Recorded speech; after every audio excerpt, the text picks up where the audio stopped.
गजाननं भूतगणादिसेवितं कपित्थजम्बूफलसारभक्षितम् उमासुतं शोकविनाशकारणं नमामि विघ्नेश्वरपादपङ्कजम्।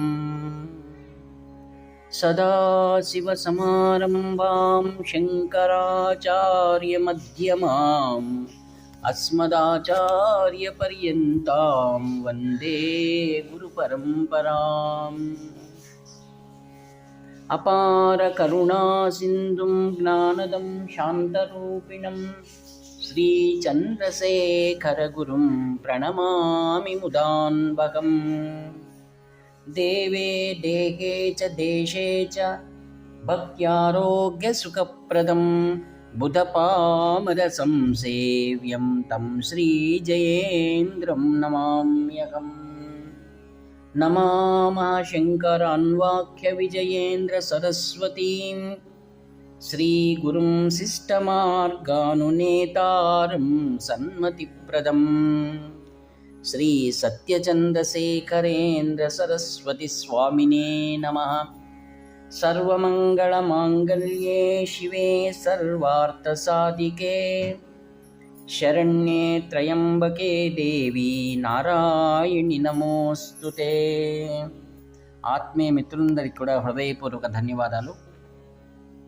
శరన్నవరాత్రి ప్రయుక్తంగా మనం ఒక్కొక్క తరంగాల్లో ఆ దేవి యొక్క ఉన్నతమైన స్థానం, జగన్మాత యొక్క మహిమలు అన్నీ మనం తెలుసుకుంటూ ఉన్నాం. ఇది పూర్వజన్మ సుకృతమని భావిస్తారు. ఆత్మీయులారా, వెనుకటి అధ్యాయంలో మనం శ్రీదేవి సప్తశక్తి గురించి సంక్షిప్తంగా మరియు వివరణాత్మకంగా మనం తెలుసుకున్నాం. ఇప్పుడు 2 పురాణాల గురించి మనం తెలుసుకోవడానికి ప్రయత్నిద్దాం. ఏ విధంగా వైష్ణవులకు భాగవతం ఎటువంటి ప్రాముఖ్యతను సంతరించుకుందో అలానే శాక్తులకు దేవి భాగవతం అంత ప్రసిద్ధి చెందిందన్నమాట. పురాణ కాలంలో భక్తికి చాలా ప్రాధాన్యత ఉండేది.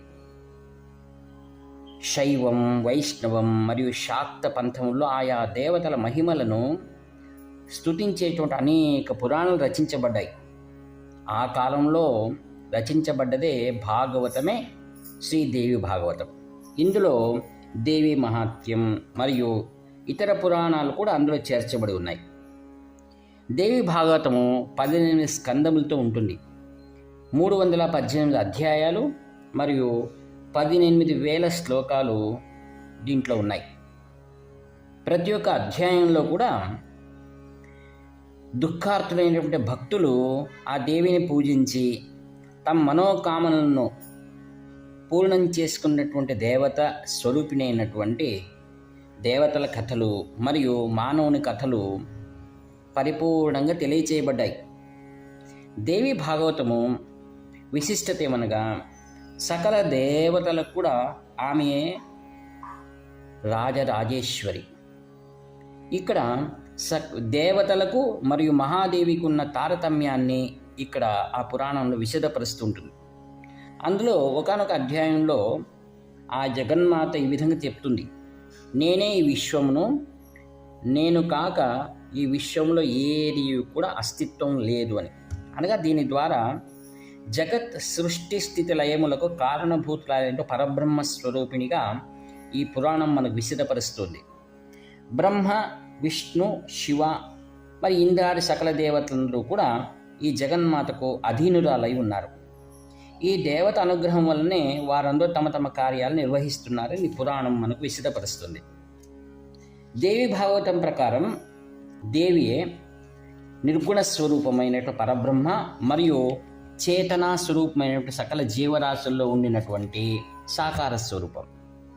దేవియే సకల సగుణ, నిర్గుణ మరియు ప్రకృతి పురుషుల రూపమై అనేక వ్యత్యాసములుగా భిన్న భిన్నములుగా కనపడుతున్న అన్నిటిలో సూక్ష్మంగా ఉన్నటువంటి ఆ యొక్క పరమేశ్వరిని కేవలం జ్ఞానులు మాత్రం తమ యోగ దృష్టి ద్వారా తెలియగలరు అని సవిస్తారంగా ఈ దేవి పురాణం మనకు తెలియజేస్తుంది. దేవి భాగవతం దేవి మహాత్యాల్లో పరందేవి యొక్క ముఖ్య గురి ఏమిటనగా శిష్ట రక్షణ మరియు దుష్టశక్తి వినాశనం.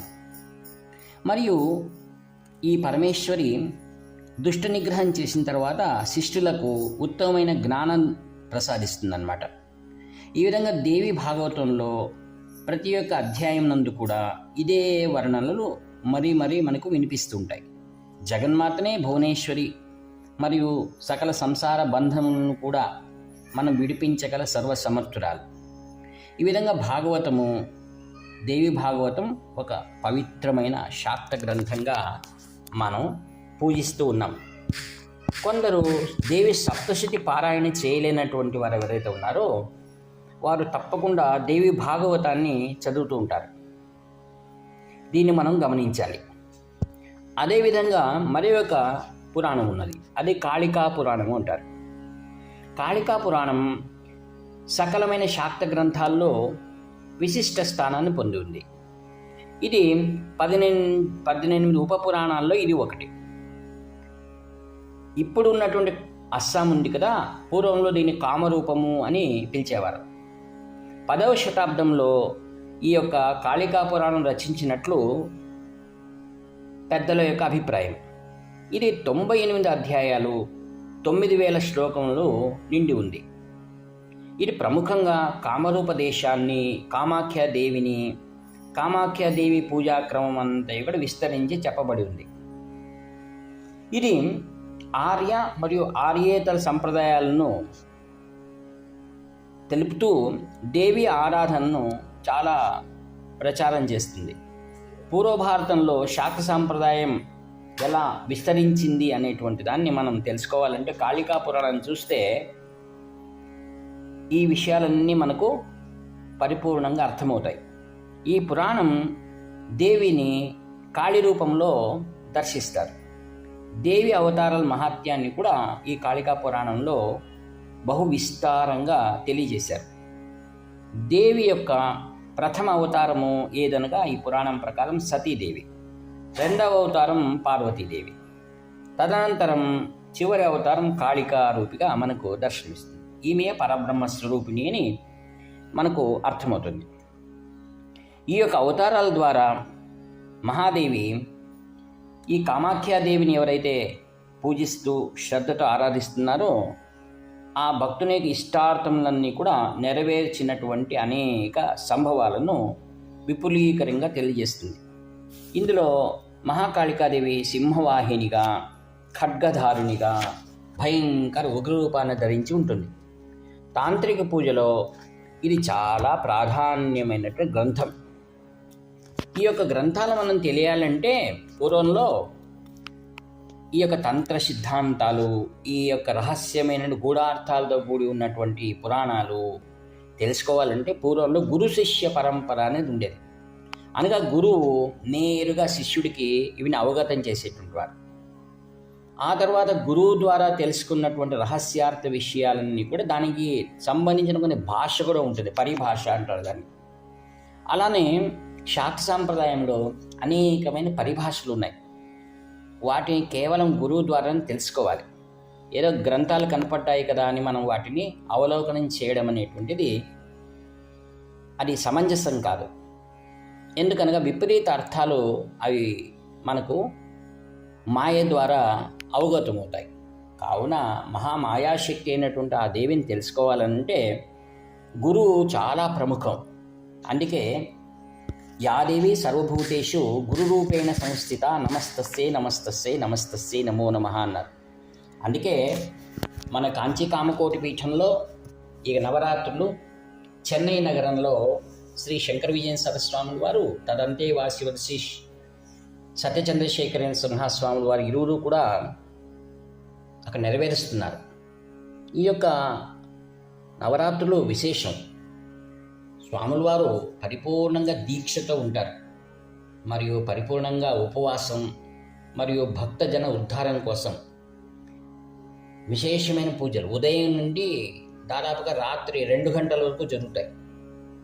కావున భక్తులకు మేము కోరుకునేది ఏంటంటే దయచేసి మీరందరూ కూడా అనుకూలమైన వాళ్ళందరూ కూడా చెన్నై నగరంలో ఉండేటువంటి ఈ యొక్క మహాస్వాముల వారి దర్శనం మరియు అక్కడ జరిగేటువంటి శ్రీచక్ర ఆరాధన, నవావరణ పూజలు మరియు అక్కడ వచ్చినటువంటి మహాపురుషుల యొక్క ఉపదేశ వాక్యాలు అవిని వినడం, అక్కడ ప్రతిరోజు కూడా సప్తశతి పారాయణలు ఇటువంటివన్నీ వైభవంగా జరుగుతాయి.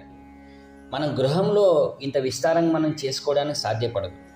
అందుకు గురు సమ్ముఖంలో గురు దర్శనం మాత్రం ద్వారా మనం కూడా ఆ పూజల్లో పాల్గొని అక్కడ జరిగేటువంటి చండీ యాగాలు వీటిలో మనం పాల్గొనడం మన కుటుంబానికి, మన బంధువులకు, మనందరికీ కూడా శ్రేయదాయకం. నేను నా యొక్క వాట్సాప్లో శ్రీవారి యొక్క సంచార విషయమై స్టేటస్లో ప్రతిరోజు పెడుతూనే ఉంటాను. కావున మీరందరూ కూడా ఈ సౌలభ్యాన్ని మీరు ఉపయోగించుకోవాలని తెలియజేస్తూ, ఈ యొక్క విస్తారమైనటువంటి దైవీ మహత్యాలు మీకు తెలియజేసేటువంటి ఒక సౌభాగ్యాన్ని నాకు అందించినటువంటి పరమశ్రేష్ఠులు, పరమపురుషులు అయినటువంటి శ్రీ శంకర విజయ సరస్వాముల వారి దివ్య పాదపద్మములకు ఈ వాక్పుష్పమును సమర్పిస్తూ నేను సెలవు తీసుకుంటాను. ఇట్లు మీ ఆత్మీయ మిత్రుడు నివర్తి నాగభూషణ శర్మ. హరహర శంకర, జై జై శంకర, హరహర శంకర.